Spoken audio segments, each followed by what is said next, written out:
Hi, hello everybody. This is Bram talking from a strange location today.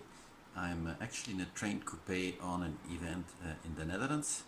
And the topic I wanted to share with you today is based on my experience last week at the Gartner US conference, where there was a lot of talk about supply chain ecosystems, and which made me wonder, like, if you look at the supply chain ecosystem and the supply chain triangle and strategy, how do those three interconnect? Actually, one of the questions I often get is, should your partners in your supply chain ecosystem have the same strategy, yes or no? To answer that question, let's start by recapping how strategy influences the balance in the supply chain triangle. So if I'm a low cost or a lowest price player, well, to have the lowest price, I will for sure need the lowest cost. To have the lowest cost, I will not have a long tail of products. I will focus on the fast moving core. I need to have efficiency, because efficiency drives cost, and I need the lowest cost to have the lowest price.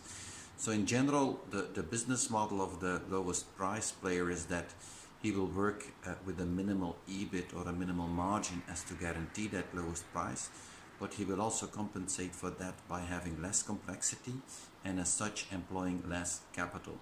Because he only has fast moving products, he will have less inventory, and because he will make his assets sweat, he will typically also put his existing assets at a better use, or compared to other players in the market, he will have less assets.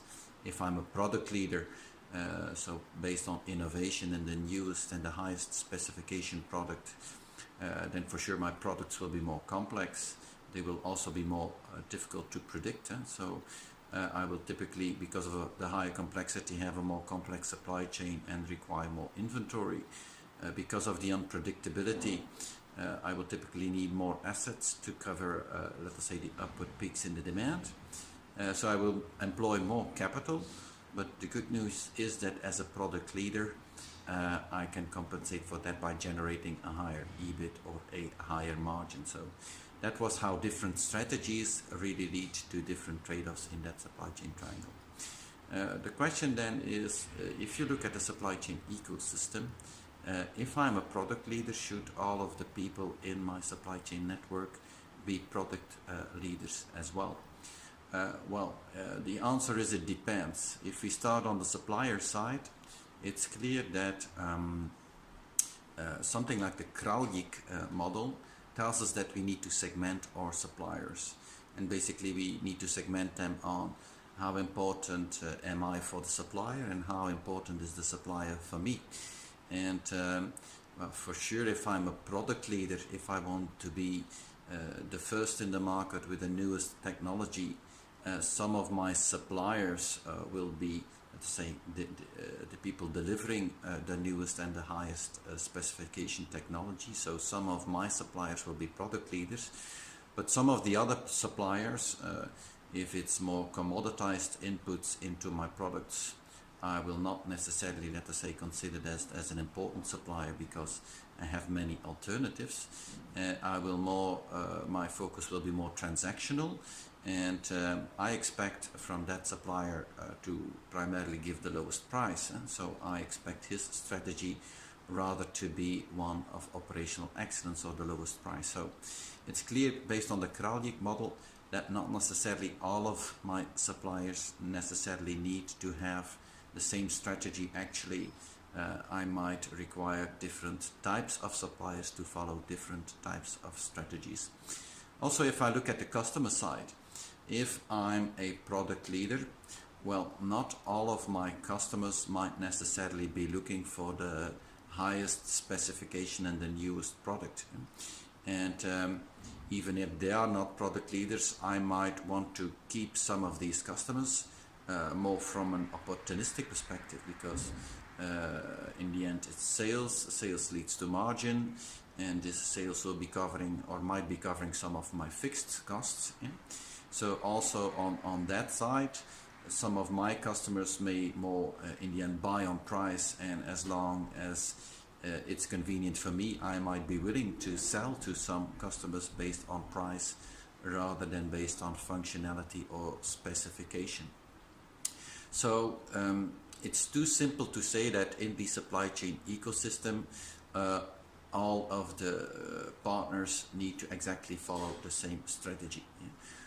What will be the case is that if you look at the strength of the connections, well, certainly on the supplier side, that if it's a strategic supplier, well, meaning he is important for me, I'm important for him, that type of suppliers will most probably follow the same strategy, and that will be the types of suppliers with whom I develop the strongest ties or the strongest links. So they will be a more firm part of my supply chain ecosystem. Also at the customer side, well, that those customers who really benefit from my innovations, they will most probably be innovative players in their markets as well. My ties with these types of customers will be stronger compared to the customers who more want to buy from me on price, if I'm a product leader, of course.